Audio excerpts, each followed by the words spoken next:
Do you know the reason why God makes people suffer?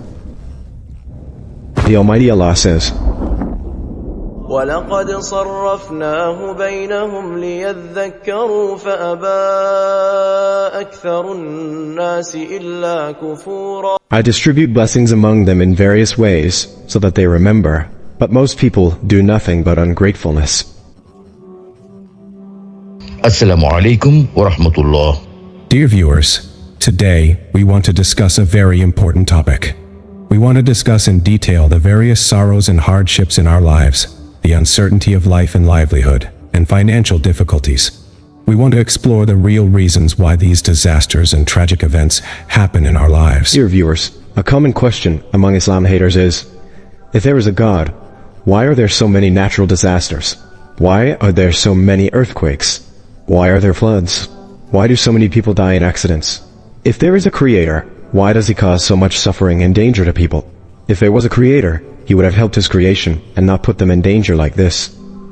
We often ask ourselves why God gave us such a difficult life when others are so peaceful. Why did I get such a devilish husband? Why did I get such a wicked wife? I pray 5 times a day and fast. I have never taken bribes, but I still have cancer. If there really is a being in the name of Allah, then why is there so much suffering in the world? In fact, the fact that there are no problems in the world does not mean that there is no all-merciful creator, but rather it proves that you and I have some idea about the creator that is not correct at all. 40% of the world's people do not have the ability to use the internet.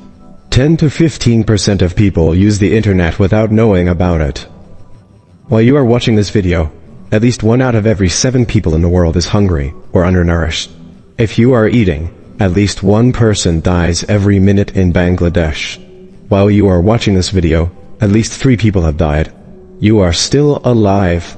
In this way, Allah Ta'ala blesses us in various ways and in various fields. وَلَقَدْ صَرَّفْنَاهُ بَيْنَهُمْ لِيَذَّكَّرُوا فَأَبَى أَكْثَرُ النَّاسِ إِلَّا كُفُورًا.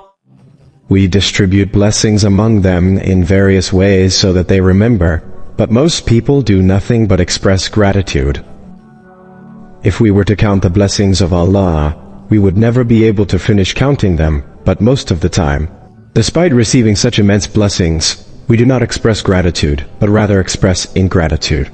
Rather, Allah, the Almighty, the Lord of the worlds, loves mankind the most and has opened the treasure of His blessings to mankind, as He says, أَلَمْ تَرَوْا أَنَّ اللَّهَ سَخَّرَ لَكُم مَّا فِي السَّمَاوَاتِ وَمَا فِي الْأَرْضِ وَأَسْبَغَ عَلَيْكُمْ نِعَمَهُ ظَاهِرَةً وَبَاطِنَةً.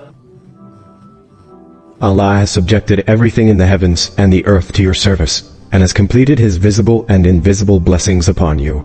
The question then arises, if the Almighty Allah, the Lord of the worlds, has bestowed so many blessings upon mankind, and has bestowed so much grace upon them, then why does He allow people to suffer, and why does He cause people to suffer?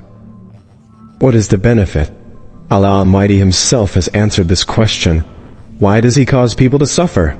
Despite being endowed with such infinite mercy, why does He cause people to suffer? Allah Almighty Himself has said in the Holy Quran, وَلَنَبْلُوَنَّكُمْ بِشَيْءٍ مِّنَ الْخَوْفِ وَالْجُوعِ وَنَقْصٍ مِّنَ الْأَمْوَالِ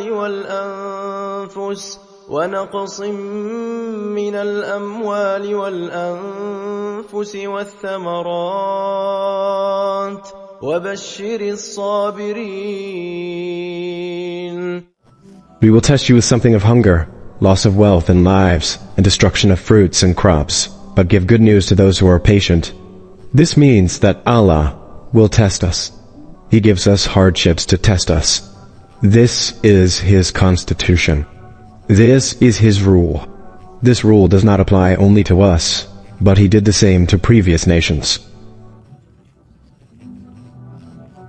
Allah has tested them through hunger, hardship, loss, danger, and calamity, as He says in the Holy Quran. وَلَقَدْ فَتَنَّا الذين من قبلهم فليعلمن الله الذين صدقوا وليعلمن الكاذبين. We have tested those before them. Allah will surely know those who are truthful, and He will surely know those who are liars. Dear viewers, from the discussion so far, it can be said in the language of the Quran that Allah Almighty has sent us to test our faith. We are given various hardships and calamities. Tafsir Ibn Kathir has explained the verse 155 of Surah Al-Baqarah in this way: Surely, we will test you with something of fear and hunger and loss of wealth, lives and fruits, but give good news to the patient. This means that through this verse, Allah Almighty has declared that He will certainly test His servants through hardships and calamities. But when the believers pass this test by being patient, then they receive their reward, as Allah says in another verse, وَلَنَبْلُوَنَّكُمْ حَتَّى نَعْلَمَ الْمُجَاهِدِينَ مِنكُمْ وَالصَّابِرِينَ وَنَبْلُوَ أَخْبَارَكُمْ. I will surely test you until I know which of you is the most patient and the most steadfast, and I will test your deeds. Allah tests people with good and prosperity. Sometimes the test is negative and comes from hunger or lack, i.e., a little fear, some hunger, some wealth, some animals, i.e., the death of oneself and others' relatives and friends, sometimes crops thrown into the field, sometimes products produced in factories. Allah tests His servants with these things, but He will give a good reward to those who are patient. And He brings punishment upon the impatient, hasty, and pessimistic. And if you say so, give good news to the patient. Some commentators say that in this verse, fear means fear of Allah Almighty and fasting means God. And some people are deprived of wealth due to the purpose of zakat. The juice of some animals is intended to cause death due to disease and accident, and the purpose of harming children and grandchildren through damage to fruit crops. But Allah Ta'ala does not usually give anyone any reward, unless he has tested something very clearly and passed the test. Benefits of relying on Allah in times of trouble. Dear viewers, in the explanation and analysis of the above verse, we have seen that Allah rewards the patient. Now the question is, who are the patient? Allah Himself is declaring the identity of the patient. These are the people who recite Inna Lillahi in times of crisis, hardship and danger, and console themselves with the words that Allah has the right to do so. Then, due to this statement and attitude of the servant, Allah's mercy and grace descend upon him. He is freed from punishment and is guided. Amirul Mu'minin, Umar ibn Khattab, may Allah be pleased with him, said, to gain honor, two things are needed. One is prayer, and the other is mercy. But there is something between these two, and that is guidance. These are obtained through patience. The famous book of Hadith, Nusrat Ahmad, contains the following narration. Salama, may Allah be pleased with her, said, once my husband Abu Salama, may Allah be pleased with him, said, the Messenger of Allah, peace and blessings of Allah be upon him, said, Hira came to me and said with great joy, today I heard a hadith that made me very happy. When a Muslim is afflicted with a hardship or danger, and he says Inna Lillahi and recites this supplication, Allah will surely protect him. اللهم آجرني في مصيبتي واخلف لي خيرا منها. Grant me patience in times of trouble, and give me a better reward in return. Salama radiallahu anhu says, I memorized this supplication. Then when Abu Salam passed away, I recited Inna Lillahi wa inna ilaihi rajiun. And I haven't read this prayer, but I think I can find a better husband than Abu Salama, may Allah be pleased with him. But the reality is that the Messenger of Allah, peace and blessings of Allah be upon him, expressed his desire to marry me after my waiting period ended. In the proposal, I said that this is a great blessing for me, but I have some problems. First of all, I am a proud woman. I don't know why I do something you don't like. Am I being punished by Allah because of the night? I am an older woman. Thirdly, my ex-husband has children and a daughter, and the Prophet, peace and blessings of Allah be upon him, said, Look, may Allah Almighty remove your arrogance, and my age is not that young, and your children are also my children.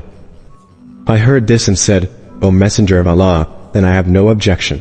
Then I got married to the Prophet of Allah, and Allah, the Most High, blessed me with a better husband than my previous husband, the Messenger of Allah, peace and blessings be upon him. Abu Sinan, may Allah have mercy on him, reported, I buried my son, Abu Talha al-Hi, may Allah have mercy on him, was sitting on the edge of the grave when I wanted to get out of the grave.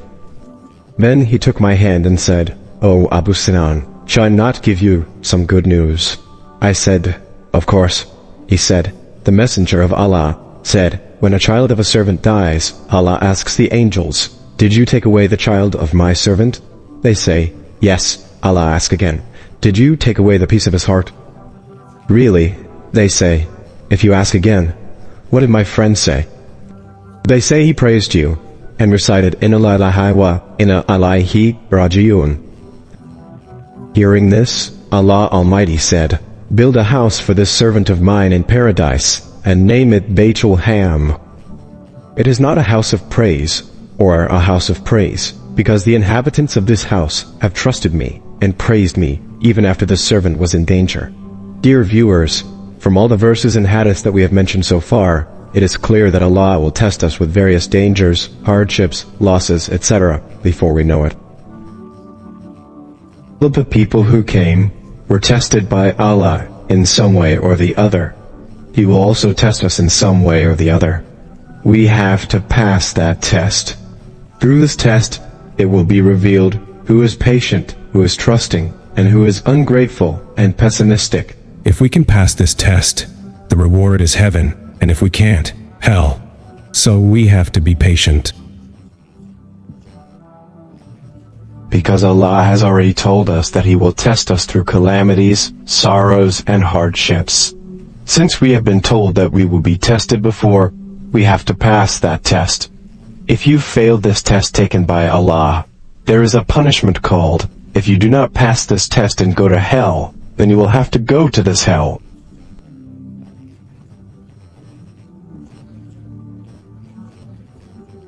So stay there.